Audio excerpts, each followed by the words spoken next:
சேர்த்து குருமா எப்படி பண்ணுறதுங்கிறது தான் பார்க்க போகிறோம். இது சப்பாத்திக்கு டேஸ்ட்டான ஒரு சைட் டிஷ்ஷாக இருக்கும்.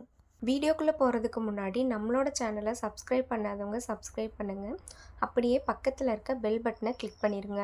அப்போ தான் நான் போடுற ஒவ்வொரு வீடியோவும் உங்களுக்கு நோட்டிஃபிகேஷனில் வரும். வாங்க இப்போ வீடியோக்குள்ளே போகலாம்.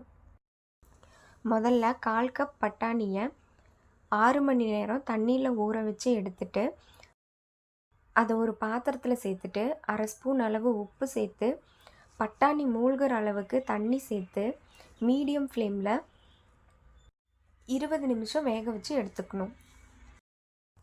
இப்போது ஒரு மீடியம் சைஸ் காலிஃப்ளவர் எடுத்துட்டு அதை இந்த மாதிரி குட்டி குட்டியாக கட் பண்ணி வச்சுக்கணும். கட் பண்ண இந்த காலிஃப்ளவரை ஒரு பாத்திரத்தில் சேர்த்துட்டு 1 ஸ்பூன் அளவு உப்பு சேர்த்துட்டு 1/2 ஸ்பூன் அளவு மஞ்சத்தூள் சேர்த்ததுக்கப்புறமா கொதிக்கிற தண்ணி சேர்த்து